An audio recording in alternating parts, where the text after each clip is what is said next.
जय श्री कृष्ण प्रिय भक्तों, आज हम आपके लिए लेकर आए हैं सूर्य भगवान की कथा। रविवार का दिन सप्ताह के दिनों में खास अहमियत रखता है। सूर्य देवता जो जीवन में ऊर्जा का संचार करते हैं। सूरज की हर पहली किरण को उम्मीद की नई किरण के रूप में देखा जाता है। इन्हीं सूर्य देव का एक नाम रवि भी है। रविवार, इतवार या कहे संडे सूर्य देवता का दिन है। मान्यता है कि रविवार के दिन जो भी भक्त सूर्य भगवान का उपवास करता है, उनकी आराधना करता है या फिर इस कथा को सुनता है तो उसकी सारी दरिद्रता दूर हो जाती है। तो आइए हम सब भी मिलकर इस पावन सूर्य देव जी की कथा को श्रवण करें। बहुत समय पहले की बात है, एक बुढ़िया सूर्य देव की भक्ति में पूरी तरह से लीन थी। वो हर रविवार को सुबह स्नान करके घर के आंगन को गोबर से अच्छी तरह लिपाई करके सूर्य देव की पूजा करती थी। फिर सूर्य देवता के लिए व्रत रखकर शाम को उन्हें भोग लगाने के बाद भोजन करती थी। उस बुढ़िया की भक्ति भावना से सूर्य देव काफी प्रसन्न थे और भगवान की कृपा से उस बुढ़िया को किसी तरह की परेशानी नहीं होती थी। उस बुढ़िया की खुशी और संपन्नता को देखकर उसकी पड़ोसन को जलन होने लगी। वह बुढ़िया अपनी पड़ोसन के आंगन में बंधी गाय के गोबर से ही आंगन लीपा करती थी।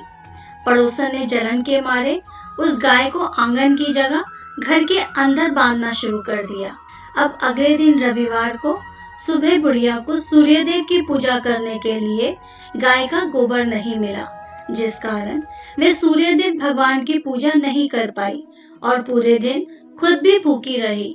रात में सूर्यदेव उस बुढ़िया को सपने में आए और उससे पूजा न करने और भोग न लगाने का कारण पूछा।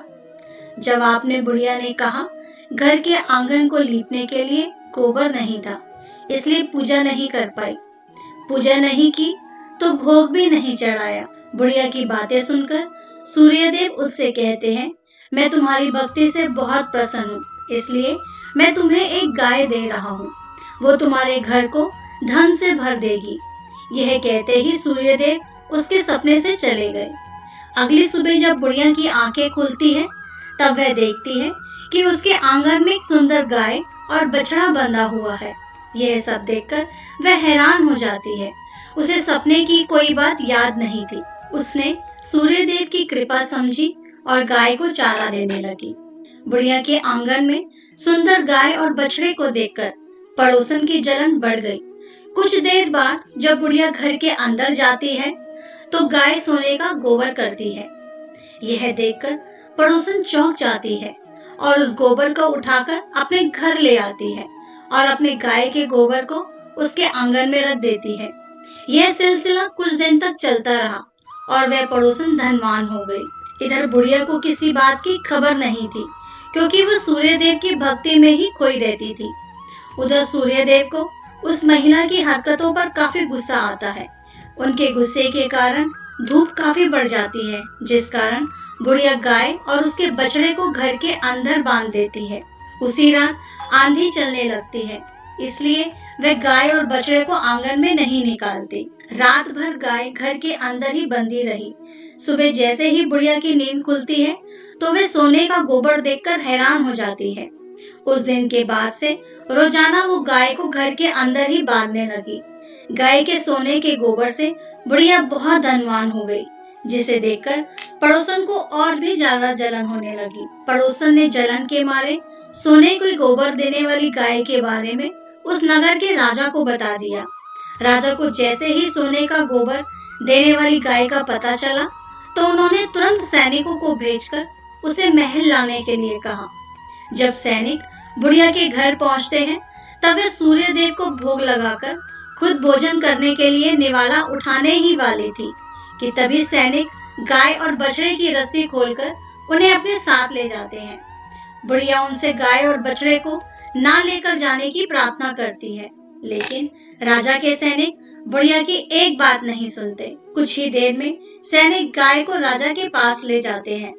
राजा गाय की सुंदरता को देखकर बहुत खुश होता है और उसे अपने ही पास रख लेता है। गाय व बछड़े के जाने के गम में बुढ़िया बिना खाए पिए पूरे दिन सूर्य देव से गाय और बछड़े को लौटाने की प्रार्थना करने लगी। इधर दूसरे दिन सुबह राजा सोने का गोबर देखकर हैरान हो जाता है। उधर बुढ़िया भूखी प्यासी सूर्य देव की प्रार्थना में लगी रहती है। बुढ़िया की तकलीफ देखकर सूर्य देव अगली रात राजा के सपने में आकर कहते हैं, अगर तुमने गाय और उसके बछड़े को नहीं लौटाया तो तुम्हारे राज्य पर संकट आ जाएगा, तुम्हारी धन संपत्ति सब नष्ट हो जाएगी। सूर्य देव की बातें सुनकर राजा की नींद टूट जाती है। दूसरे दिन सुबह वो बुढ़िया को गाय और बछड़ा लौटा देता है, साथ ही उसे कुछ धन भी देते हैं और उसकी पड़ोसन को सजा देते हैं। सूर्य देव की इस चमत्कारी गाय और बुढ़िया पर उनकी कृपा को देखकर राजा पूरे नगर के लोगों को हर रविवार सूर्य देव की पूजा करके व्रत रखने के लिए कहते हैं। तभी से ही रविवार के व्रत का चलन शुरू हुआ और राजा के पूरे राज्य में खुशियां ही खुशियां छा गई। प्रिय भक्तों, मेरे साथ हाथ जोड़कर आप सब भी बोलिएगा, सूर्य भगवान की जय हो।